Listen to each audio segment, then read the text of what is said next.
Thank you. My name is Jeff Zivkovic. My students call me Mr. Z. During today's presentation, I hope to share with you a series of activities that my students absolutely love. And I've got to preface with Calvin and Hobbes, because every classroom should be decorated with at least one of their cartoons. And the one you're about to see here, Calvin says, "You know, I don't think math is a science. I think it's a religion." A religion? Hobbes asks. Yeah, all these equations are like miracles. You take two numbers, and when you add them, they magically become one new number. No one can say how it happens. And I'm thinking this is an accurate depiction of how our students feel, because the problems we often give them have nothing to do with them. I'm sure you'll recognize, this presentation will reference a conventional textbook-style function, show how to replace the problem with an engaging activity, and preview some lessons that could spring from our engaging activity. Surely you will recall a problem similar to this from your textbook. Achilles began walking from a point 32 meters north of some landmark that 13-year-olds cannot possibly care about. Achilles then walked north at a rate of 2.4 meters per second. How do we know his walking rate already? Well, his shoes came with a speedometer. Well, we can turn this problem into something that all teenagers do care about. Can you guess what that is? Themselves. But it works though, because when kids race against each other, they move at a relatively constant rate. Here's a clip showing some of my students during our racing day. Some of them hop on one foot, others run backwards. This ensures that we wind up with different rates. It also makes the activity a lot more fun and memorable. One student asked if he could run like a bear. I let him give it a shot, and that class is still laughing about it today. For the mathematics we'll be doing later, well, those are kids yelling, we're going to need different y-intercepts, so we give some kids a head start. The faster kids start underneath the soccer goal post, which is our 0 point. After the race, we measure how far the hoppers manage to move.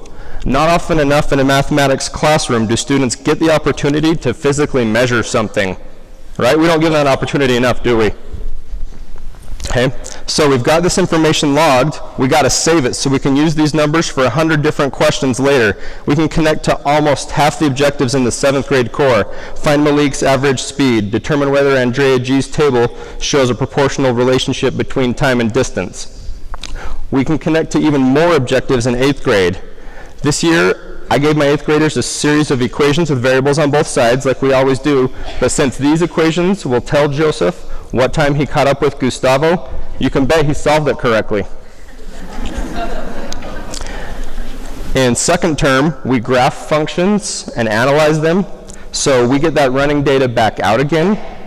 7th graders can use their graph to find a student's constant of proportionality and realize this is just a really complicated way to say speed.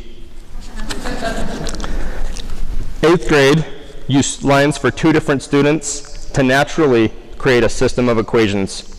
And we can also have very tangible answers to questions like, what does the y-intercept of Lazaro's line represent?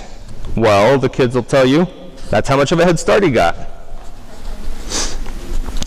Of course, one activity isn't enough for a thorough understanding of functions. So next, we'll go for a totally separate context. But the key is we still try to make it about them.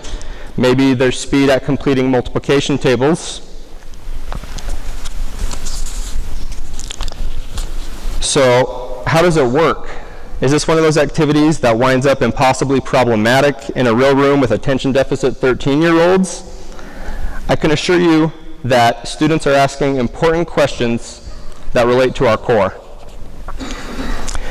In the spring, my students write a summary of what they remember from the whole year. Every year, without fail, at least half of the responses tell me that these activities were their favorite from the whole year.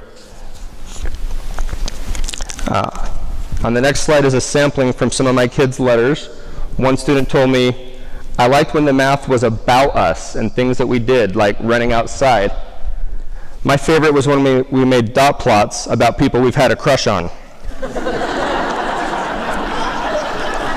This year I can finally understand how math can get used. I mean, you can do stuff besides just in the math class. So I've got lesson plans available at mrzgreatmathlessons.weebly.com. Whether or not you have them go outside and run, the real secret is just to give students math that's about themselves. Thank you.